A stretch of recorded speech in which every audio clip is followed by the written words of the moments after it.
Halo, shalom, semangat pagi saudara. Bertemu kembali dengan saya, Pendeta Daniel Agus Haryanto, di dalam renungan pagi. Saya berharap bahwa saudara-saudara semua berada di dalam pengenalan akan Tuhan, juga tetap sehat, karena tetap bergembira, tetap punya pengharapan di tengah-tengah situasi ini. Nah, hari ini sebelum firman Tuhan hendak kita dengarkan, mari kita bersama-sama bersatu di dalam doa. Tuhan, Bapa kami di surga, perkenankan pada pagi ini Tuhan kami datang ke hadirat-Mu mengucap syukur karena Engkau telah membangunkan kami dari nyenyak tidur kami, dan hari ini hari yang baru. Kiranya Tuhan memberkati kami. Tetapi sebelumnya ya Tuhan, Engkau Allah yang disembah oleh Bapak Abraham, Bapak Ishak dan Bapak Yakub, kuduskan kami dengan mengampuni segala dosa dan kesalahan kami, agar kami layak menerima berkat-Mu, sehingga firman-Mu yang hendak kami gumuli bersama pada pagi ini, hari ini, boleh menjadi kekuatan di dalam kami menjalani hidup ini, di dalam dan bersama-sama dengan Tuhan. Urapi kami hamba-Mu, juga para saudara kami yang melihat renungan ini, mendengar. Biarlah Roh-Mu yang kudus menolong. Berfirmanlah kepada kami Tuhan, kami telah siap mendengarnya. Amin. Saudara yang dikasihi Tuhan, firman Tuhan pagi ini, bacaan leksionari sambilkan dari Injil Yohanes pasal 21 ayat 1 sampai dengan yang ke-14. Tetapi saya akan membacakan ayat 12 sampai 14. Yang demikian firman-Nya. Kata Yesus kepada mereka, "Marilah dan sarapanlah." Tidak ada di antara murid-murid itu yang berani bertanya kepadanya, "Siapakah engkau?" Sebab mereka tahu bahwa Ia adalah Tuhan. Yesus maju ke depan, mengambil roti dan memberikannya kepada mereka. Demikian juga ikan itu. Itulah ketiga kalinya Yesus menampakkan diri kepada murid-muridnya sesudah Ia bangkit dari antara orang mati. Sampai di sini pembacaan Injil Yesus Kristus menurut Yohanes. Yang berbahagia adalah setiap saudara yang mendengar firman Tuhan, merenungkan, menyimpan siang malam, dan karena kuasa Roh Kudus kita diberi keberanian untuk mempraktekkan kata-kata itu di dalam hidup kita sehari-hari sampai Tuhan Yesus datang. Haleluya. Amin.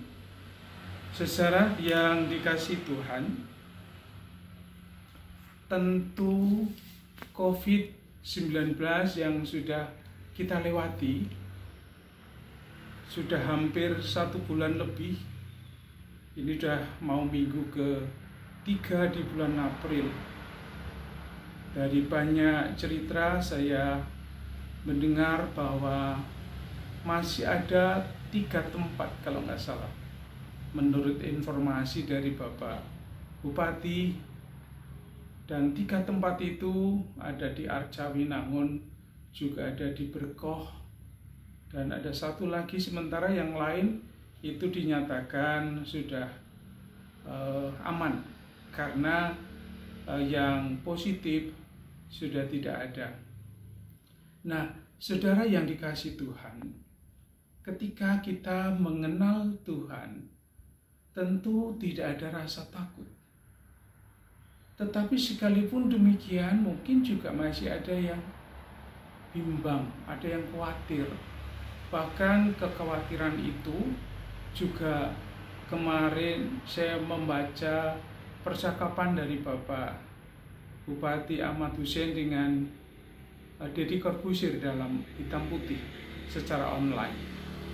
Di sana dikatakan bahwa untuk memberi pengertian kepada masyarakat bahwa kalau mayat itu sudah yang terjangkit itu sudah mati, maka virusnya pun juga akan mati.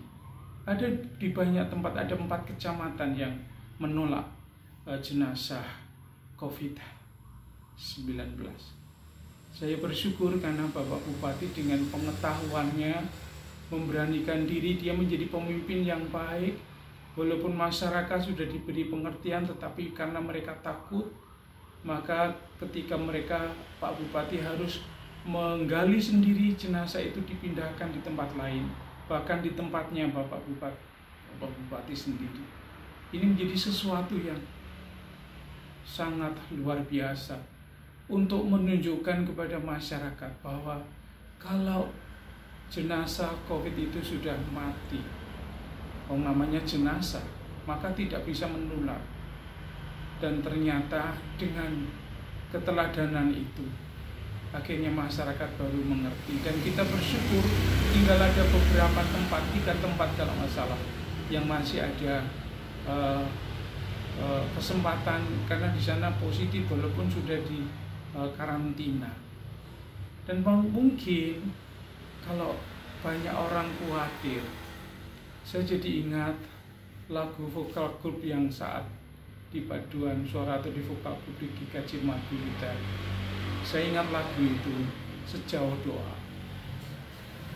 Bila kau rasa gelisah hatimu, bila kelam kabut menyelimuti kamu, ingat masih ada seorang penolong bagimu.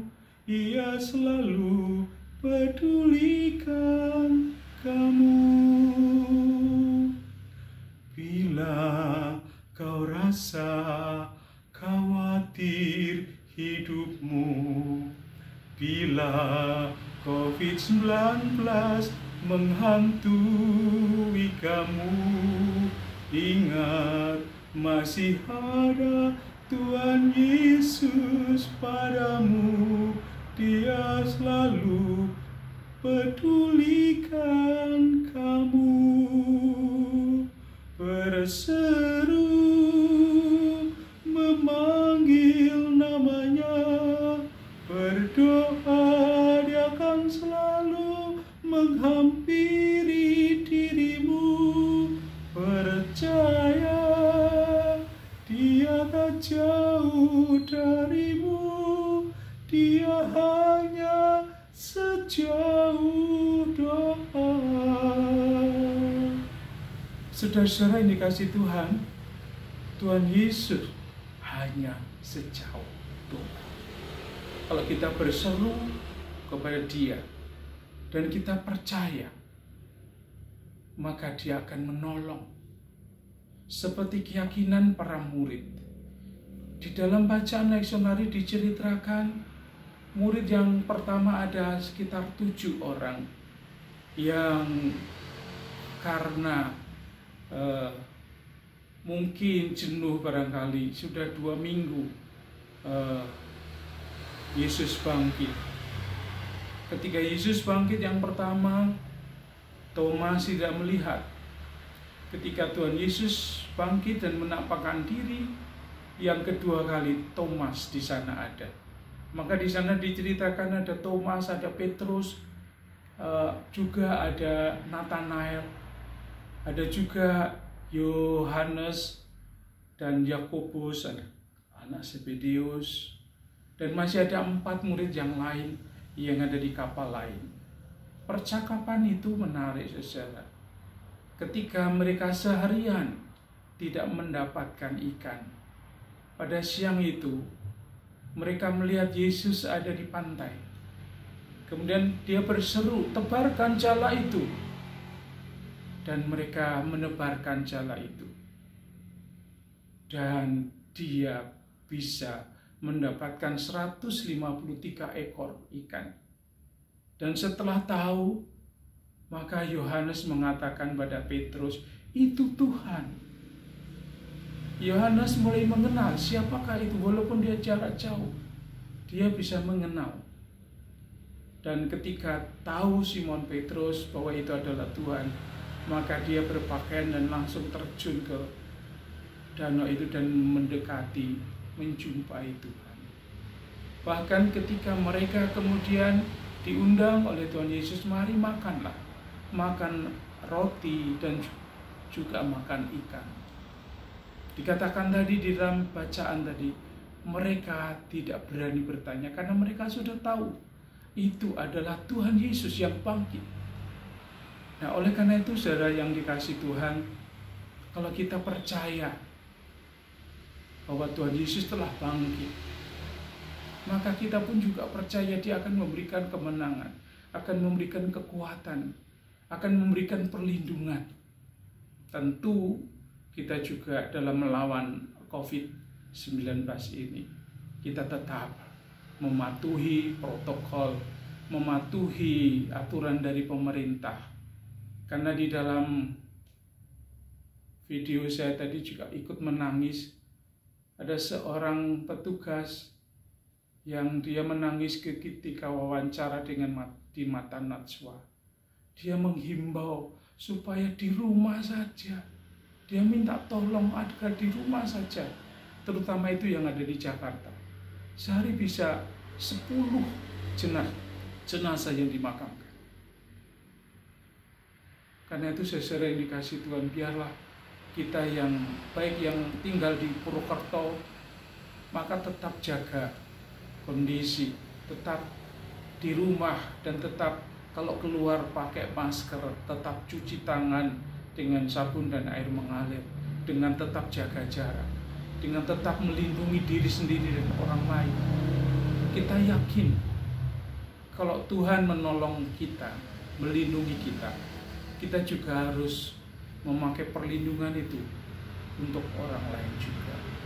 Karena itu marilah di dalam menjalani hidup yang masih beberapa minggu lagi, masih sekitar 1,5 bulan lagi kita stay at home, bersabarlah agar Tuhan terus menolong dan melindungi kita.